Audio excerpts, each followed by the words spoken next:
Psst, check out my Patreon. Another season, another review. Unfortunately, or fortunately, depending on your perspective, Season 3 is the third and final season of the Powerpuff reboot, which means this is the last season of videos that I'm making on this series, and it's kind of a bittersweet feeling. I mean, on one hand, it's kind of great that I'll free myself of the curse that I placed upon myself by agreeing to review every single one of these episodes, but quite frankly, I'm not going to be going anywhere, and this reboot is not the only thing that defines me. I still have plans to do plenty of other things on the internet as time goes on, and hopefully most of you guys will stick with me for that. I've got a lot of cool things planned that I can't wait to show you. That said, as for this week's episode, Season 3 isn't really kicking off with a bang or much of anything exciting at all. It's kind of a shame too. I mean, the last Downycorn was like this grand event where it was the first 22-minute episode in the series and featured the return of Donnie in this epic quest to save the world with slightly higher stakes than usual. Good or bad, you can't deny that that episode does feel like a season premiere, even with its many flaws. However, this one, not so much. Quite frankly, I think it might actually be a Season 2 episode that was just crammed into Season 3. More on that momentarily. First, let's get into the episode a little bit, just so you can see what I'm talking about. Prepare for the battle axe! Here comes the organ shredder!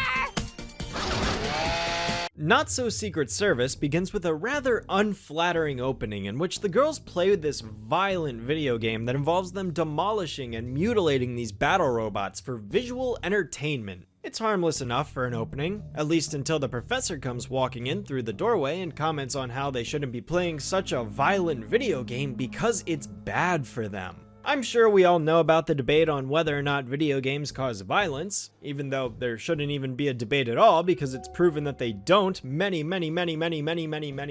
times before, but people still seem to insist that they somehow cause people to do very violent things. But Blossom takes that comment in stride and simply responds by saying this. What does he think is gonna happen?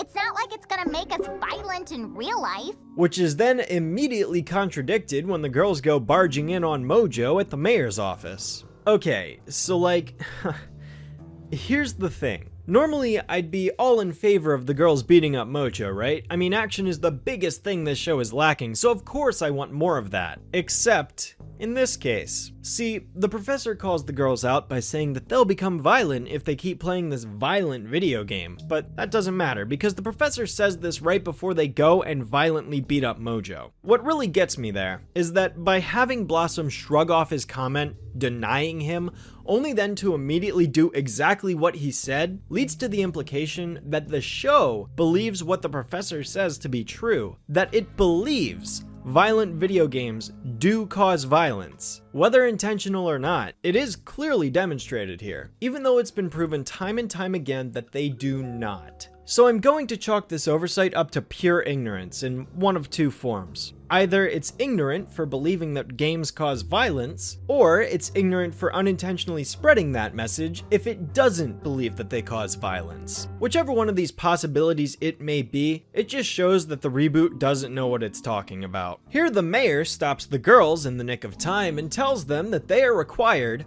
by law, to protect anybody who has received a threat to his or her own mortality. Doesn't matter who you are, even supervillains are protected by the law, and it's a wonder that nobody ever thought to take advantage of this before now. I mean, you'd think that with this being Townsville and all, there'd be more cases of this popping up around the city. Heck, as superheroes, you'd think the girls would actually be aware of this, seeing as this is a law that applies to them. It is their civic duty to follow through with this. Thanks, Townsville People's Protection Program. And because of this wonderful little program, someone or something is trying to kill Mojo Jojo, and he has come for the girls to keep him safe. His very own box droid, to be exact, which had a little misunderstanding the previous night when he was trying to plot to destroy the Powerpuff Girls.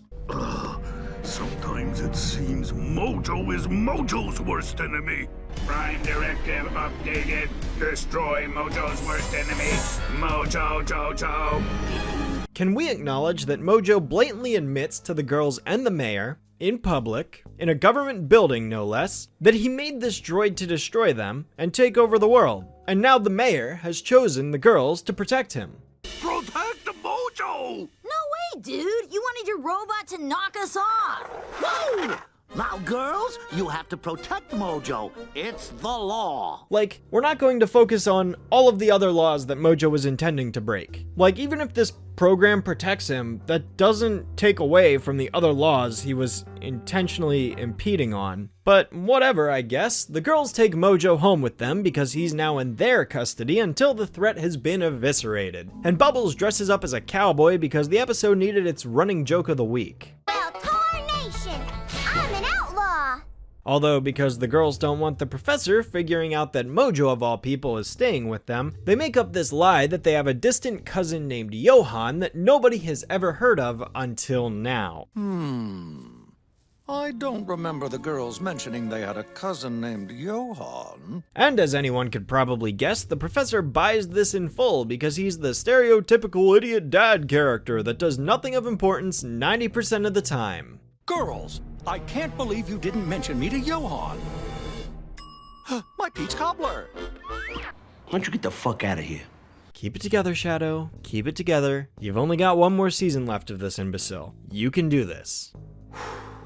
Mojo proves to be a very unruly house guest, as he not only dirties their curtains, but also takes all of the food for himself and kicks the girls out of their own bed, rips away Octi from Bubbles, and screams in agonizing terror throughout the night.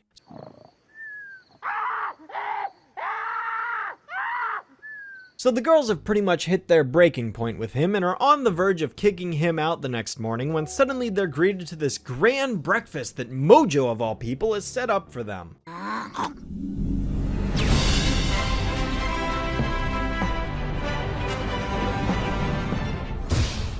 This is the best waffle I've ever tasted. So despite the fact that the scenes we have just witnessed exist for the sole purpose of setting up Mojo as a selfish slob who's horribly inconsiderate, now he's suddenly the perfect house guest for some inexplicable reason. It's as if all of the ruckus he just caused never happened because the girls forget all about it and welcome him into their home, completely undoing all of the work that we just witnessed. See, you'd think that the episode was either going to lead to Mojo becoming such an obnoxious house guest that the girls become furious and either go destroy the robot that's trying to kill him, or kick him out of their house, or demand the law to be changed by the mayor, or maybe they'd be faced with this moral impasse because Mojo is half obnoxious and half respectful, so they aren't sure what to do because they love the good parts of him but hate the bad, and they struggle to deal with that. This could have been an episode about being able to accept other people's flaws and quirks, but no. In the morning, he's just magically the nicest, cleanliest, most perfect house guest you could possibly imagine. Even going so far as to clean up Octi for Bubbles so he's all shiny and new for her. So what was the point of him being set up as a slob the previous night? Why was he acting like a jerkface but now he's suddenly somebody else entirely? There's such whiplash here that makes it impossible to figure out what the point of it was. Were there rewrites that occurred throughout the process but only applied to one half of the episode? If the episode was trying to mislead us into thinking that Mojo was really this bad guy and then it turns out, oh no, he's actually pretty nice when he's not committing crimes, then this should have been portrayed as Mojo doing nothing wrong and the girls just misinterpreting him because they assume he's up to no good. Kinda like Slumbering with the Enemy from the original. In that episode, Mojo was perfectly innocent the whole time and the girls just assumed he was up to no good. And I mean, in the end, sure he was, but he wasn't doing anything wrong while he was under his Mojisha disguise. I don't know, the way Mojo's character behaves is so baffling, it just flips on a dime. And then what's even more baffling is that next we get a montage where the episode goes and does this random TV show intro parody. My bodyguards and me, my bodyguards and me, going on adventures and dancing so free. Even though this has already been done before. A few days, or weeks, I don't know. Later, we see Mojo happily chilling with the girls and then excusing himself only to try and escape from them. Why does Mojo hate being with the girls? The intro we just witnessed and everything prior shows him happily smiling with joy at all of the activities he does with them.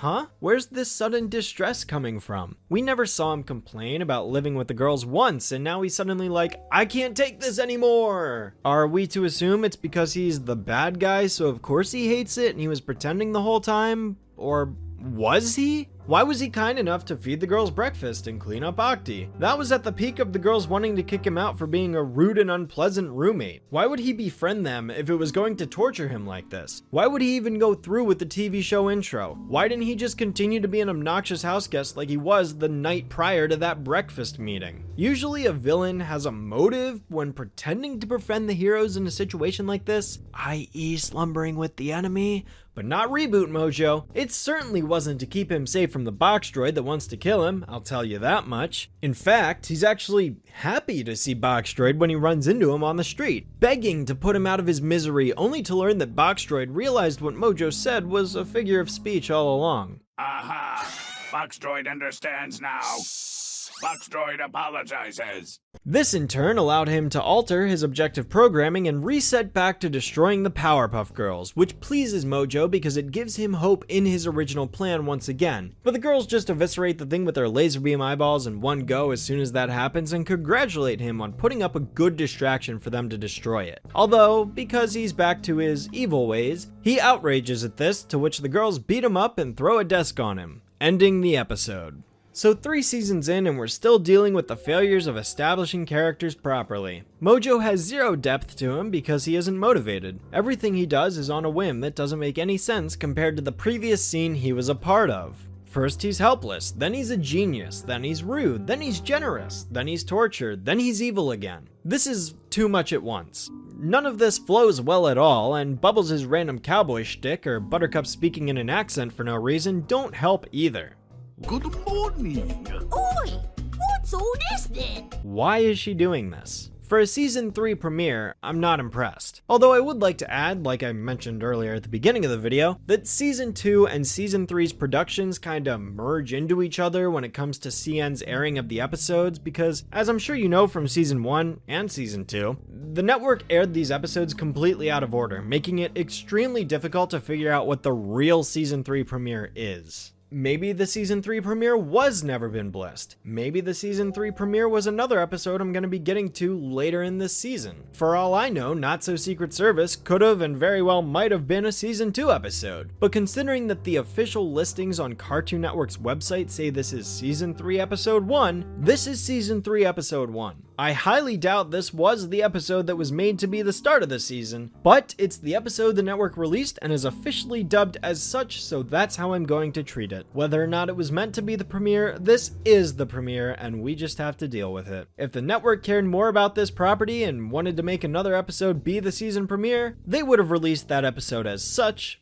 but they didn't, so this is how it's gonna be. I'm also not sure what this had to do with the Secret Service, considering this was based on the concept of a witness protection program, not the official United States government service that's used to protect very important political figures, but hey. Then again, maybe the not so was implying that it's not a secret service, instead of just saying it wasn't a secret service like I had initially thought. Honestly, I'm actually not sure what this title is trying to say now that I think about it. There's no secret service involved here. In fact, I mean, this is a public act that the girls need to follow, and the only secret aspect of this entire episode is Mojo disguising himself as Johan from the professor, and the professor's in the episode for 30 seconds. He just is like, oh, yeah, we have Johan as a cousin, cool, and then he leaves. So where's the secret here? I don't get what this title is going for. And on that note, I think it's time I bring the first review of Season 3 to an end. I really hope the rest of the season is better than this, but I guess we'll have to wait and see some more episodes first if we want to find out. That said, thank you all for watching, and I'll see you next review.